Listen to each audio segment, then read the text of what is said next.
Hello అండి, నా పేరు డాక్టర్ శిల్ప, గిఫ్ట్ ఫర్టిలిటీ హాస్పిటల్ భీమవరం. ఈరోజు మనతో ఒక కపుల్ ఉన్నారనమాట. సో మ్యారేజ్ అయ్యి 17 years అయింది వీళ్ళకి.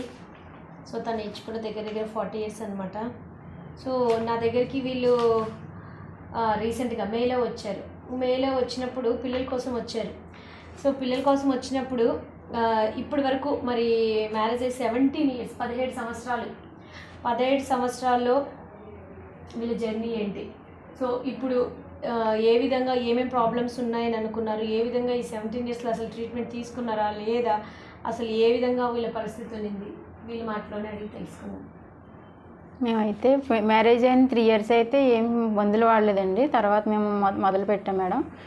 మొదలుపెట్టి చాలా మందులు వాడామండి. హైదరాబాద్లో ట్రీట్మెంట్ చేసుకున్నాం, అలాగే తణుకులో చేసుకున్నామండి. IUI కూడా 4 times అయింది, సక్సెస్ అవ్వలేదు మేడం. తర్వాత మాకు తెలిసిన ఒక సిస్టర్ ద్వారా మేము ఇక్కడికి వచ్చామండి. వచ్చిన తర్వాత మాకు మేడం గారు చేసిన సజెషన్ బట్టి, మెడిసిన్ బట్టి 1 month మెడిసిన్ పెట్టారు. మీరు ఈ 17 yearsలో మీరు ట్రీట్మెంట్ తీసుకున్నామన్నారు. సో మీ ప్రాబ్లం ఎందుకు పిల్లలు పుట్టట్లేదు ఏమని చెప్పారు మీకు ఈ 17 yearsలో? ఎండోమెట్రియస్ ప్రాబ్లమ్, ఇది చాక్లెట్ సిస్ట్లు ఉన్నాయి అన్నారు మేడం. అందుకోసం అండి దేవుని మీద భారం వేయమన్నారండి. చాప కింద నీటిలాగా ఏమవుతుందో తెలవలేదు అన్నారు. సో ఇక్కడ ఏంటంటే మెయిన్ ఎండోమెట్రోసిస్. ఎండోమెట్రోసిస్ అంటే ఏంటంటే, సో పీరియడ్ ఎలా బయటకు అవుతుందో సో అలా గర్భసంచిలో నుంచి ట్యూబ్స్ ద్వారా ఓవరీ మీదకి వెళ్ళిపోతుంది. దానివల్ల గర్భసంచి పొరల్లోకి వెళ్ళిపోయి అడినోమైసిస్, గర్భసంచి వాపు రావటం అంటారు. లేదంటే ఆ బ్లీడింగ్ అంతా కూడా ఓవరీలో కలెక్ట్ అవ్వటం వల్ల దాన్ని చాక్లెట్ సిస్ట్ అంటాం. అంటే ఆ బ్లీడింగ్ అంతా కూడా మనకి బ్లడ్ తర్వాత బ్రౌన్ కలర్ మారిపోయి చాక్లెట్ కలర్ అయిపోతుంది. సో అందుకే దాని పేరు చాక్లెట్ సిస్ట్ అంటాం అనమాట. సో ఇవన్నీ ఉన్నాయి. సో ఇవన్నీ ఉంటే ఏమవుతుందంటే గ్రాడ్యువల్గా చాక్లెట్ సిస్ట్ అనేది తినేస్తుంది ఎగ్ని. తినేయటం వల్ల ఎగ్ అన్నది చాలా వరకు క్వాలిటీ పడిపోవటము, డ్యామేజ్ అయిపోవటము అన్నది జరిగింది.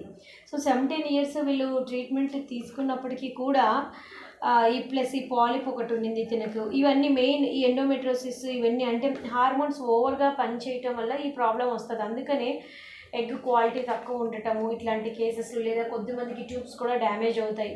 So what ever the reason, నేను ఏం చెప్పాలనుకున్నాను ఈరోజు అన్నది నాట్ ద కేస్ అనమాట. అంటే తిన కేసు రెగ్యులర్గా మనం చేసే diagnosis, this is not the reason.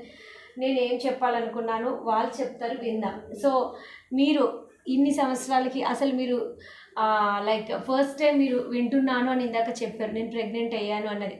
So what do you feel? నేను ఫస్ట్ టైం అమ్మ మీ రిజల్ట్ పాజిటివ్ వచ్చింది, మీకు ప్రెగ్నెన్సీ వచ్చింది అనుకున్నప్పుడు మీరు ఎలా ఫీల్ అయ్యారు? అంటే నాకు కన్ఫామ్ అవుతుంది అనేసి కొంచెం హోప్స్ తక్కువగా ఉన్నవాడు. ఎందుకంటే ఏజ్ ఒకటి నాకున్న ప్రాబ్లం బట్టి ఎన్నో మందులు వాడాను కాబట్టి అవుతుందో లేదన్న కంగారులో ఉన్నాను మేడం. కానీ నాకు మేడం రిజల్ట్ చెప్పిన దాన్ని బట్టి చాలా నాకు ఒక రకమైన ఫీలింగ్ వచ్చేసిందండి. ఏంటంటే ఇంతకాలం ఎన్నో అవమానాలు, నిందలు పడ్డామండి. దాన్ని బట్టి నాకు దేవుడు ఈ గుడ్ న్యూస్ ఇచ్చాడు అనేసి చాలా హ్యాపీగా ఫీల్ అయ్యాను మేడం నేను. సో యాక్చువల్గా ఇందాక నేను చెప్పినప్పుడు ఇప్పుడు నవ్వుతూ చెప్తున్నారు, ఇందాకైతే ఏడ్చేశారనమాట. సో యాక్చువల్గా ఏంటి అంటే వాళ్ళు చెప్పిన ఒకటే ఒక్క మాట, మేడం మా జీవితంలో ఇదే లాస్ట్ ట్రైల్. అవునండి చెప్పారు. ఐ థింక్ మీరు చెప్పినట్లున్నారు. మీరు ఏమనుకున్నారు ఈ రిజల్ట్ విన్నాక? తండ్రి అవబోతానన్న మాట చాలా సంతోషం అనిపించింది మేడం. నిజానికి మాట వినడానికి దగ్గర 17 సంవత్సరాలు పట్టింది మేడం. నిజానికి చాలా ట్రై చేశాము. ఎలా అంటే ఇంటికాడ పరిస్థితులు చాలా దారుణంగా ఉండేవి. ఇటు మా ఇంటి తరఫు నుంచి కానీ, ఇటు మా అత్తవారింటి తరఫు నుంచి కానీ ఎవరు కూడా సపోర్ట్ లేకపోవడం, ఫైనాన్షియల్ సపోర్ట్ లేకపోవడం, అన్ని రకాలుగా ఎన్నో లక్షలు ఖర్చు పెట్టాను ఇంతకాలం వరకు. కానీ ఏ ఒక్కరు కూడా, ఏ డాక్టర్ కూడా నాకైతే ఈ రకంగా పాజిటివ్ రిజల్ట్ అనేది ఎక్కడా రాలేదు మేడం. ఆఖరికి IUI చేస్తే బాగుంటుంది అనేసి అంటే యాక్చువల్గా 2 times చేస్తారంట అది. కానీ 2 times కన్నా ఇంకా ఎక్కువ చేయించాము. అంటే 4 times చేయించినా కానీ రిజల్ట్ రాలేదు.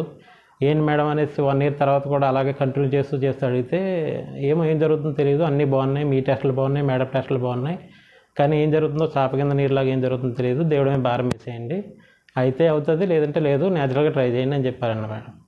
అయితే ఏంటంటే అలాగే కొంతకాలం ట్రై చేసాం. కానీ లక్ష్మీ హాస్పిటల్లో డాక్టర్ గారు ఏమన్నారంటే ఒకసారి టెస్టులు చూపిస్తే మీకు ఫైనల్ ఇంకా అయితే IUIకి వెళ్ళాలి, IVFకి వెళ్ళిపోవాలి, లేదంటే కనుక ఇంక మీరు అడాప్ట్ కానీ వెళ్ళిపోండి అని చెప్పేసి అన్నారు మేడం. పైగా లోన సిస్టులు ఉన్నాయి కాబట్టి రేపొద్దున ఇబ్బంది అవుతుంది అని చెప్పేసి అంటే ఫైనల్గా మీ దగ్గరికి రావడం జరిగింది. వచ్చిన తర్వాత ఏమో దేవుడు కనికరం వల్ల లేకపోతే మీ చేతి హస్తవాత వల్ల మొత్తానికైతే మాకు రిజల్ట్ వచ్చింది మేడం. చాలా సంతోషం అనిపిస్తుంది. ఇంకా ఇంట్లో వాళ్ళకి ఎవరికి తెలియదు, నాన్నగారికి ఒకరికి తెలుసు. ఇది ఇంటికి వెళ్ళి చెప్పాలని ఆశతో ఉన్నాను నేను. దేవుని కృపను బట్టి మీ యొక్క చేతేస్తాను బట్టి నిజానికి దేవునికి స్తుతులు చెల్లిస్తున్నాను. ఫస్ట్ టైంలోనే మాకు సక్సెస్ అయిన వీళ్ళ స్కీమ్స్ ఒకరికి ఒక్కొక్కసారి interest will take other reasons ఉంటాయి, మనం అన్నీ ఎవాల్యుయేట్ చేయం బికాస్ ప్రతి టెస్ట్ కాస్ట్లీ.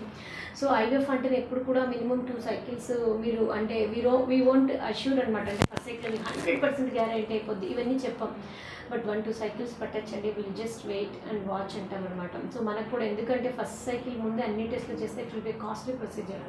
సో మనము ఇక్కడ గిఫ్ట్ ఫర్టిలిటీలో వీలైనంత వరకు మనము we are trying our level best to make it first cycle success అనమాట. ఎందుకంటే ఇట్స్ కాస్ట్ ఇష్యూస్ ఉంటాయి, అందరూ పెట్టుకునే స్తోమత ఉంటుంది, పెట్టుకొని స్తోమత ఉంటుంది. సో వీళ్ళు ఇందాక నాకు ఏమన్నారు అంటే నేను ఐ కౌన్సిల్ దెమ్ ఫస్ట్ 1-2 సైకిల్స్కి రెడీగా ఉండాల్సి వస్తుందండి. ఎవ్రీ టైం ఐవీఎఫ్ ప్రతి ఒక్కరికి అదే మాట చెప్తాము అంటే మేడం 2వ సైకిల్కి వెళ్ళిస్తాం తెలియదు, this is the first and this is the last అని చెప్పారు.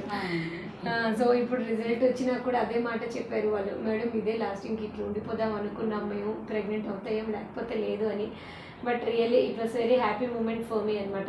ఎందుకంటే ఆ లాస్ట్ మినిట్లో when people get into hopeless but when God intervene అనమాట, దేవుడు ఇంటర్వ్యూన్ అయ్యి when they become a hope లేని స్టేట్లో వాళ్ళు తల్లి అవుతున్నారు తండ్రి అవుతున్నారు అన్నది ఇట్స్ వెరీ గుడ్ థింగ్. అంటే అట్ దిస్ ఏజ్ వాళ్ళు ఇన్ని సంవత్సరాల ప్రయాణంలో ఇంపాసిబుల్ అన్నది మనము దేవుని దయ వల్ల ఎలా గిఫ్ట్ ఫర్టిలిటీలో పాసిబుల్ చేస్తున్నాం, ఎలా ఎటువంటి irrespective of the conditions, irrespective of the arts, వాళ్ళ వయసు అవ్వచ్చు, వాళ్ళ పరిస్థితులు అవ్వచ్చు, వాళ్ళ గర్భసంచి whatever, but finally they are going happy. ఇక్కడికి రావటము, వాళ్ళు వెళ్ళటం, ఒక కపుల్గా రావాలి, ఒక ఫ్యామిలీగా వెళ్ళాలన్నదే మా theme. So we are very happy that we are trying our max level to do it అనమాట. Thank you once again. Thank you ma'am.